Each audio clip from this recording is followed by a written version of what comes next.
I'm getting word that six-time, yes, I said that correct, six-time Golden Globe winner, Sarah Jessica Parker, is ready with more nominations. SJP, take it away. Thank you. Good morning, Justin and Jacqueline. Thank you. Well, I continue to be very excited, very nervous about this. Honored to be presenting. Best performance by an actor in a supporting role in any motion picture. Sacha Baron Cohen, The Trial of the Chicago Seven. Daniel Kaluuya, Judas and the Black Messiah. Jared Leto, The Little Things. Bill Murray, On the Rocks. Leslie Odom Jr., One Night in Miami. Best Original Score, Motion Picture. Alexander Desplat, The Midnight Sky. Ludwig Göransson, Tenet. James Newton Howard, News of the World. Trent Reznor, Atticus Ross, Mank. Trent Reznor, Atticus Ross, Jean-Baptiste, Soul. Best performance by an actress in a television series, musical, or comedy. Lily Collins, Emily in Paris. Kaylee Cuoco, The Flight Attendant. Elle Fanning, The Great. Jane Levy, Zoe's Extraordinary Playlist. Catherine O'Hara, Schitt's Creek. Best television series, best television limited series, anthology series, or motion picture made for television. Normal People, The Queen's Gambit, Small Axe, The Undoing, Unorthodox. Best performance by an actor in a television supporting role, John Boyega, Small Axe, Brendan Gleeson, The Comey Rule, Daniel Levy, Schitt's Creek, Jim Parsons, Hollywood, Donald Sutherland, The Undoing. Best Motion Picture, Musical, or Comedy, Borat, Subsequent Movie Film, Hamilton, Music, Palm Springs, The Prom. Congratulations to all the nominees. Thank you so much, Sarah Jessica Parker. Did I mention six-time Golden Globe winner? Six-time Golden Globe winners. Have to put that on everything. I just want to make sure you guys have that correct. Jacqueline, I'm hearing a lot of names. First off, Lily Collins, Kaylee Cuoco, Elle Fanning, Catherine O'Hara, the most stacked category I find this morning. What are you predicting out of this? This is what's so great, especially with a show like The Flight Attendant that I don't know if a lot of people saw. This is a great turn the page for Kaylee Cuoco. Again, the Golden Globes are notorious about newcomers. I love that she made it in on this one. And yeah, of course, Catherine O'Hara with Schitt's Creek. It took, I would say, both the Television Academy and the Golden Globes to realize the amazingness of this show. Yes. But in their swan song, so glad to see they're getting their recognition. I think you are so right that Kaylee Cuoco might give this award. It gives me the Rachel Brosnahan feeling where like everybody was so shocked at what they did on screen, because when I first saw The Flight Attendant, I thought it was going to be some cheesy moment about the flights and, you know, this woman having affairs. And when you start to unravel this mystery, it felt like the first time in a very long time, I couldn't wait for Sunday to come in order to see the next episode. And I was mad when they didn't give me another one. This is definitely a page turner. But Elle Fanning in The Great, if you guys have not seen The Great, this is one of Hulu's best shows. This is their crown jewel, and she brings it every single episode. Yes, and her age is what's incredible about it. Yes, she's got probably over a decade now in Hollywood, but she's barely out of her, I think, mid-20s at this point. So getting an honor like this so early in her time, absolutely incredible for her. And if you haven't seen The Great, she's got a great co-star in Nicholas Hoult, who I don't know where we are at that point, but I'd love to hear his name. They're like the original Bridgerton. Yes. Right? They're like Bridgerton without Shonda Rhimes casting it, in which case she just decides to throw everything about the window. Some people who have read the book since the series became such a phenomenon were surprised to learn, oh no, that was all Chandra. She's the one that cast the film this way, or cast the show this way, and I think that's what really adds the vibrance to it, and why I think we might hear its name called a few times. What do you think the toughest category will be on Golden Globes night? I'm thinking Best Actress Drama is going to definitely be one where we're going to have a lot of folks sort of like duking it out. I mean, yeah, that one has so much pedigree. Talking about Frances McDormand, you're talking about Carey Mulligan. I don't envy that decision, if you will.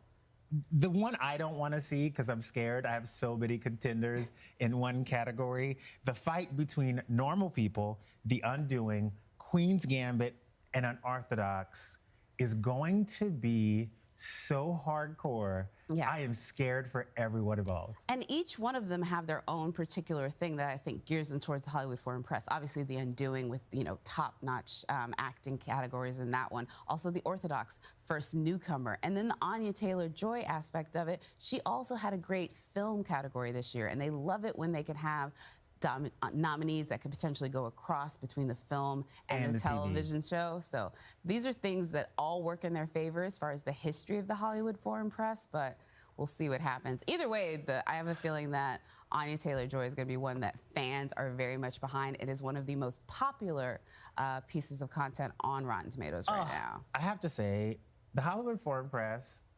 really does make my job a little bit harder because you can never give a front runner. There's never a clear choice for a front runner. There's always diverse moments in these categories. There's always something that everybody may have seen, and there's always something that everybody should have seen in the situation.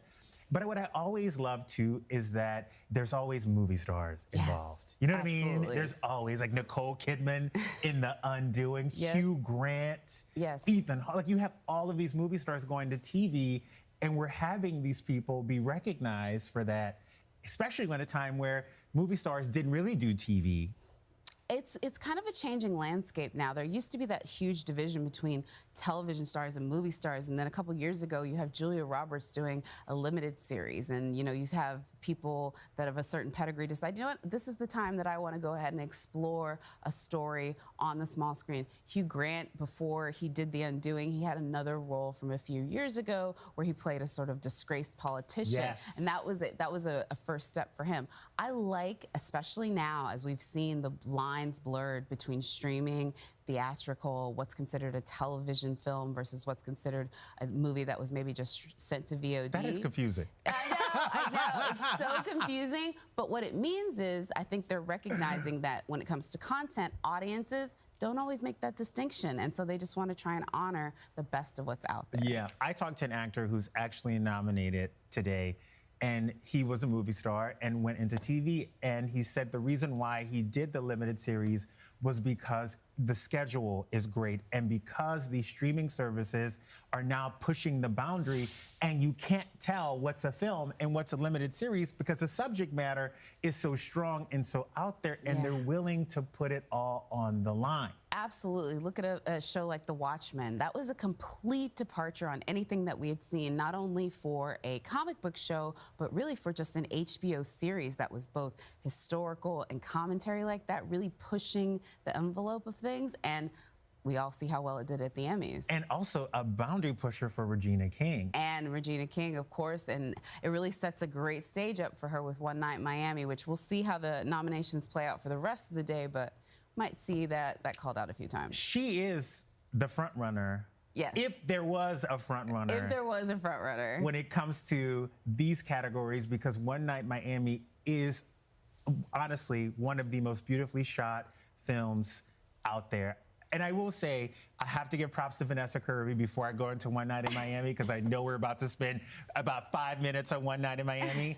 Vanessa Kirby in Pieces of a Woman, the emotion, the research, the mindset that this woman must have put herself in for such a dramatic and tolling role. Yes. I don't know how you did it, Vanessa, but I am so happy that the Hollywood Foreign Press has thought the same thing that was on my mind.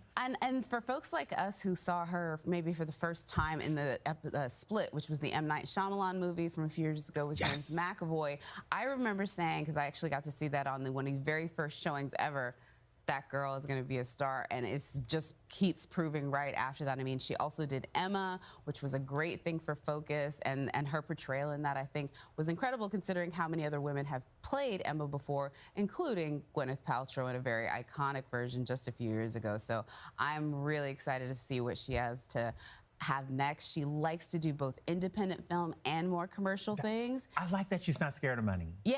Because you know, like sometimes you get actors who are scared of the fame and scared of success and scared of the money. Like, grab the bag, girl. You could do both. But she was in Hobbs and Shaw. Yeah, she was in was that Vanessa Kirby though for Hobbs and Shaw? No, what was she was in a big one.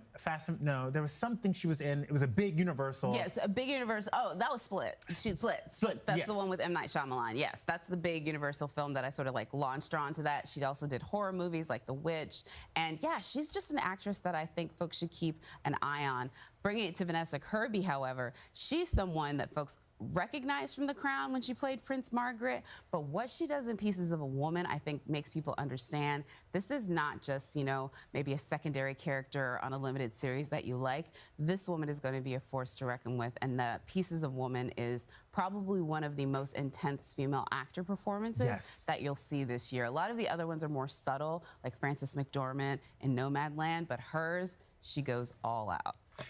Regina King, I'm going to dedicate this segment to you because I feel like Regina King is the Princess Diana of TV and film. Everyone loves her. I feel like from being in the industry for 3-4 decades, this woman has never opened a door that didn't remain open for other people behind her and also for herself.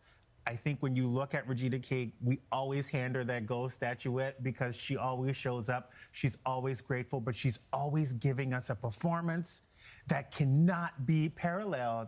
What is your take on One Night in Miami? One Night in Miami, what's so incredible about Regina King is she has had years as a director on television, directing shows like Insecure and Scandal. And so making this her feature directorial debut with a script by Kent Powers, who also wrote the script for Soul, I think it's such a great launching pad for her. And I actually spoke to her right before she was getting ready to take a plane to go start making the first shots of One Night in Miami, and you could just tell from her, it was nothing more than just fearlessness. The same way that she approached her Oscar run for If Beale Street Could Talk. And just looking at her career, I love that I feel this is where we're just starting to see all of the possibilities of what Regina King can do. And this is a woman we've been seeing since 227. It's like poetic justice. Can we talk about how Regina King has been such a Jerry Maguire, a huge force as far as Black female representation on screen, and taking it to this director's chair, I just expect great things. 100%. And I think it's very interesting when you watch One Night in Miami, we're talking about a story that surrounds 4 strong Black men, and having a woman come in there and give her perspective for an audience and for the world to view is so interesting because you can tell where the nurturing came through in the directing. Because I feel like if you would have watched this movie from a male gaze, it would have been a totally different story. It would have been good and powerful, but I feel like it's grounded. Yeah. And I also think it shows that just because you want to add the female perspective to a story, it does not necessarily have to be on an entire female cast or primarily female story. That's a good point. This was a story about 4 men, huge icons in the civil rights movement. And what she did, I think, from an actor's perspective, being in the director's chair, is she was able to add humanity and depth. And I've actually spoken with all 4 actors, and they all said that is what Regina pushed us to find the man behind the legend. And so what you see on screen with Leslie Odom Jr., Kingsley Ben-Adir, you see that embodiment playing out. Regina King for president. I am here for it. You guys, I think we should take a moment to talk about motion picture musical or comedy. Yes. Motion picture musical comedy is always an interesting category when we're talking about sort of, how do I put this? The fact that not every single one of those films is going to be able to translate over into what they consider the Academy Awards. So this is really like the highest honor that they can kind of get. And we've seen some incredible things. You know, Awkwafina winning last year for The Farewell. Yes. That was the very first Asian female to sort of lift up that award. And I think things like that are possible by this offshoot of the comedy category that the Hollywood Foreign Press does. And there's been some incredible comedies this year. You have everything from, you know, Palm Springs to 40-Year-Old Virgin. There's so many different films that I think are out there right now that are both compelling, entertaining, have a lot of heart, and they're hilarious.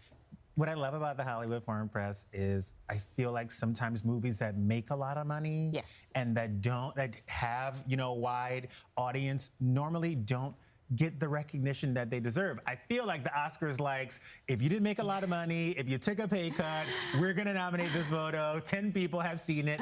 But we get to see our favorite actors, we get to see our favorite TV shows, especially the comedies, come out and be recognized. Yeah. Do you think this is why the Golden Globes is everybody's favorite award show? Besides the fact that everybody can get lit at the award show. I was just about to say, I was like, I'm more along the lines that people can get drunk at the table. The Hollywood Foreign Press knows how to put on a television show, and so I think that's why most people are excited about it. But I think what the Oscars does, last year we had movies like Joker. We've had movies like Black Panther. The Oscars also love hits. I will say that. They don't mind a billion-dollar movie. Avatar gives me another great example. But I will say the Hollywood Foreign Press, they spread it around. Even movies that maybe other critical associations didn't favor, they have their own brand of what they like to put forward and honor, and I think it's really, really great. And let me just let you know something. The Hollywood Foreign Press is not cheap because the champagne is flowing. They always give you a personal bottle with a flute at the top because they want those moments. And yeah, there's the stars in the room. Let's talk about it. Beyonce, I'll never forget Reese Witherspoon saying she thought that Beyonce was at her table, and she was like, I was looking around for her, I couldn't see her, and then all of a sudden she appeared like Mary Poppins, and it was like a very covert moment because the stars are as big of a fangirl in that room as anyone else. Daniel Kaluuya, when I interviewed him a couple years ago, talked about hugging Oprah was one of the best hugs he ever had, and he had that at the Golden Globes. Well, let's talk to somebody who has been there a time or two and even took one home herself. Please welcome Miss Taraji P Henson. We're going to hear more nominations from her. Taraji, how are you? I am well. How are you? Please tell me quickly, how does it feel to hold that Golden Globe in your hand? It's definitely an accomplishment. You know, it puts you up there with the greats. And it just, I don't know, it's just good to be rewarded for your work, you know, because artists, we're so vulnerable, what we do. Yes. We get criticized, critiqued, you know, and it just feels good when your efforts are celebrated. Well, I am predicting many more of those gold statuettes in your future, but let's hear more nominees for this year's Golden Globes. Can I tell you that I'm so nervous because it's just, I feel the angst from my peers out there that are waiting to hear their name. So good luck, everybody. And here we go. Best performance by an actress in a supporting role in any motion picture. Glenn Close, Hillbilly Elegy. Olivia Colman, The Father. Jodie Foster, The Mauritanian. Sorry. Amanda Seyfried, Mank. Helena Zengel, News of the World. Best Motion Picture, Foreign Language. Another Round, Denmark. La Llorona, Guatemala, France. The Life Ahead, Italy. Minari, USA. Two of Us, France, USA. Best Screenplay, Motion Picture. Emerald Fennell, Promising Young Woman. Jack Fincher, Mank. Aaron Sorkin, The Trial of the Chicago 7. Florina Zeller, Christopher Hampton, The Father. Chloé Zhao, Nomadland. Best Performance by an Actor in Television Series, Musical or Comedy. Don Cheadle, Black Monday. Nicholas Hoult, The Great. Eugene Levy, Schitt's Creek. Jason Sudeikis, Ted Lasso. Rami Youssef, Rami. Best performance by an actress in a television supporting role. Gillian Anderson, The Crown. Helena Bonham Carter, The Crown. Julia Garner, Ozark.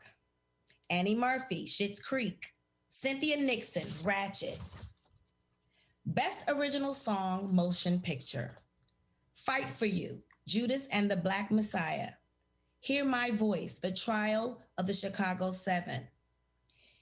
EOC Scene, The Life Ahead. Speak Now, One Night in Miami. Tigress and Tweed, The United States versus Billie Holiday. Best Motion Picture, Animated. The Croods, A New Age. Onward, Over the Moon, Soul, and Wolfwalkers. I hope everyone is happy.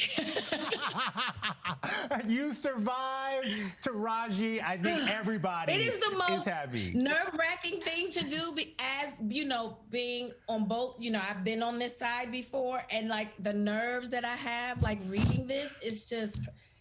I don't know. I saw you in Hustle and Flow. I've seen you in the Body video. I have seen you really come through in roles. How are you nervous to announce names this morning?